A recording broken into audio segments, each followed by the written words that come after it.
So we're going to move on at this point in time with my final guests. I have in studio with me, like I mentioned before, Mr. Nigel Byam, who is actually a son of the soil, who's doing incredible things in the name of basketball, his passion, and also giving back with his foundation. And he's joined by his homeboy, I hope I can say that, a fellow basketball player himself.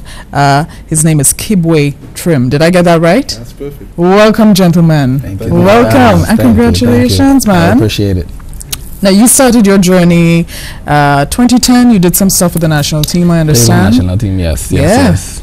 And the rest is history. Tell me about your journey playing basketball. The last 4 years been extremely long. Yeah. It's been so much fun. I was on a great journey. Fantastic. You know what I mean? And being able to see the world and see different cultures and so on. It gave me a broader perspective on life. Yeah. On a whole, you know what I mean? But basketball has definitely taken me some great places. How did you start in Grenada? I mean, clearly you grew up looking at what, the Bulls and everybody else, right? Of course. And what really got you into falling in love with basketball? Well, basically, my family, we have a lot of basketball players in my family. You know what I mean? I have uncles, my father, Nigel Byam. Yeah. You know, and basically, we in Tongue, to be exact, you know, we have a basketball court where people play and so on. And as a kid coming to Grenada, I'm watching this and I seen this hard game and I loved it, you know. Yeah. And I actually grew into love with the basketball because these people actually trained me. Yeah.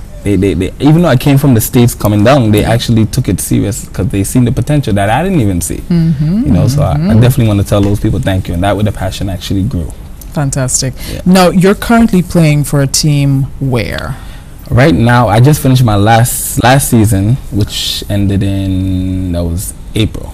I was in Iraq. Yeah.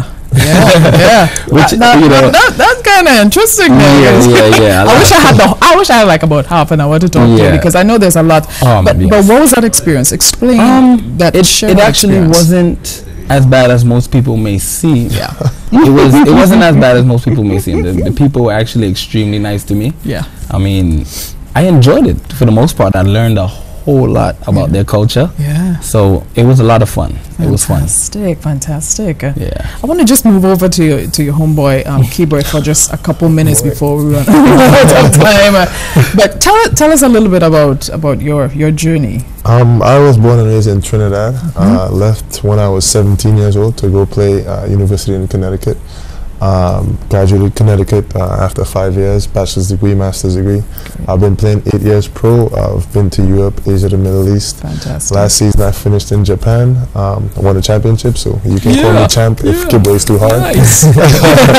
But it's funny. That's an action right there. Yeah, that's encouraged. Yeah. Nice. I actually just launched my foundation, Dream Chaser International. Wonderful. Yeah, you could check that out. Good. DCIfoundation.com. DCI Foundation. And tell me a little bit, as we're on foundations now, tell me a little bit about your foundation. Well, name of the foundation is Team SBG Foundation, which stands for Team Saved by Grace. Yeah. I first launched it in 2011. I actually was talking to my friend here and telling him I'm going to do something, but I don't know what it is yet. Yeah. You know, and then this just happened to come in my mind, and you know, through the grace of God, and a lot of things that happened to me, that's how it came about. You know what I mean? A lot of things is real magical, how my life started, how I got my first contract, my scholarships, all of that. Wonderful. So, and I came back to Grenada now because I know these young individuals need a push. You know what I mean? It's just to let them know that this is really possible to happen. It's not an impossible dream that many people may think. The NBA is so far ahead and so on, and even international basketball. It's just to stretch your hand a little bit. So I'm here to encourage them a lot with the foundation. We'll be actually, you know, having talks with young men, giving them t-shirts, just a little encouragement to let them know that, you have somebody here that if I could help as much as possible, talk to any college coaches for you or anything like that, I'm here. Just continue to work hard and stay in school. And keep the right mindset, because it starts from thought, you know what I mean? Right. Yeah. That's very true. You know, the mindset is very important.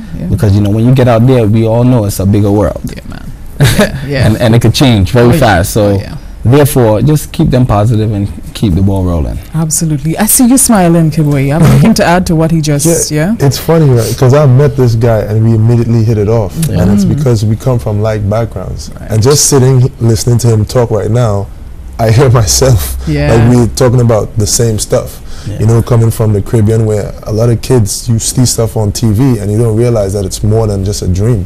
You can actually make that happen. Yeah. And you know, it's the same deal with my foundation. It's, you know, to mentor, motivate and assist young people in going after their dreams. You know, with with hard work, dedication and discipline, the world is yours. Yeah, yeah. Who would you like to run the court with?